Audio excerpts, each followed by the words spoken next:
So tonight's story is going to give you a little bit about action, adventure, type 2 diabetes, and corrupting the youth, all in one story. So this was 2015, in the year of our Lord Philip Gibbon, and we were heading out for our very, very first time for a whitewater rafting adventure. It was also my first time camping. Now, I've never gone camping in my life until 2015. I'm 46. I'll let you do the math. I went to Kennerdale. I don't do well at that. So, it was me, my best friend, Rob Myers, his wife, his son, and his wife, or fiance at the time, and we were heading out to Ohiopyle, PA. Not sure if you've ever been out to Ohiopyle, but everyone out there is related and married at the same time. So we were going whitewater rafting, and we were going out with a crew of volunteer firefighters. Now, when I say a crew of volunteer firefighters, I do mean every stereotype you could ever imagine for volunteer firefighting, meaning, of course, if ever a crime was committed and the suspects all had bald heads and Fu Manchu mustaches, that was the crew we went whitewater rafting with.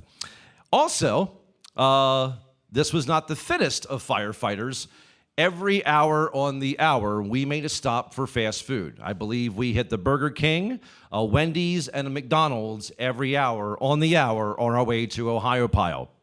So we get out there, and we finally get whitewater rafting that day. Now, again, have never gone whitewater rafting, and my best friend Rob, him and his wife had gone once before, he decided to be the captain. Now, if you know Rob, he's a little more carrot than stick. We kind of are yin-yang in personalities. I'm the loving one. He's the one that'll cut you with a knife. So there was a mutiny about 2 rapids in amongst our raft, and then I took over leading the crew. Again, I have never gone whitewater rafting before and had no idea what the hell I was doing. Other than, there's water, here's where we're supposed to be, let's steer that way. So we get about halfway through the rapids, and one of the gentlemen who was leading the charge for fast food ended up having a heart attack on the raft. A UPMC helicopter from Pittsburgh was actually called in, and they came in and helicoptered him out of the raft in the middle of the rapids onto the hospital out of UPMC, where they had then put a stent in his heart, we come to find out. We're set up down the road here after our break for lunch at a rapids called the River's End.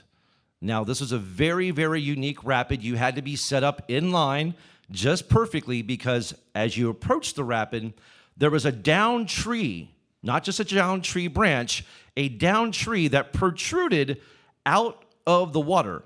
And if you didn't hit this right, you were going to hit that branch and your day was over. So we're lining up with everyone else, getting in line, and all of a sudden, we can see 2 rafts in front of us are completely out of line. So all of a sudden, we're overcorrecting, and we're overcorrecting, and we're not correcting, and we're getting closer and closer to the rapid and the tree. And all of a sudden, in slow motion, we hit this rapid, and as if an entire week went by in slow motion, we went up this tree out of the water, and then slowly decapitated our raft on top of us. Now, these were Category 4 rapids. I didn't know what Category 4 meant at that time, but I can tell you a few moments later, this agnostic said to God, if I've been wrong, I apologize. Get me the hell out of this. So we end up out of the raft, all of us out of the raft, different positions. I can hear people yelling. They tell you when you go whitewater rafting to just lay back because the life preserver will naturally give you your buoyancy and your helmet will stay intact. That is a lie. Your helmet becomes a 3D visor you cannot see out of. Meanwhile, you are ping-ponging off of rocks and anything else that might be through there. Long story short, I finally get my wits about me. My ankle, I had bounced off a rock. It is huge. I finally get myself to where I can stand up and stand back up and realize I have lost a shoe and my pants my shorts that I was wearing are down around my ankles. We finally get in the boat, get on the safety, and Rob, my best friend, goes, "So what happened?" And I told him, and I was like, "Yeah, my shorts were around my ankles. It's like the river raped me." Fast forward about 2 years, and Rob and I get invited to read for the 500 Men Read Project here in York City. It's an amazing nonprofit that existed a couple years ago where men throughout the city would go and they would read books to elementary and middle school students here at York City schools. So we go and we read a book to a 5th and 6th grade class in at McKinley Elementary, and we get to the end. Now, for those of you who know me, I've spent a long time as a DJ, as an MC. One thing I hate is dead air, and we had finished early. We had just finished this trip about a year earlier. So I decide to tell this story to a group of 5th and 6th graders in class.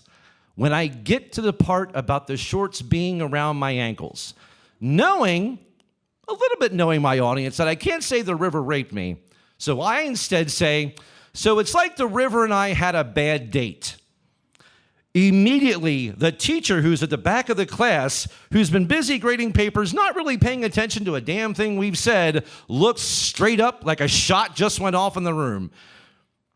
We then finished. We went out in the hallway, and Rob looks at me. He's like, "Adam, 20 years you were a DJ. What's the number one rule? Know your audience. And you thought it'd be a great idea to teach a bunch of kids that you and the river went on a bad date. And that, my friends, is how you corrupt a group of young children." The end.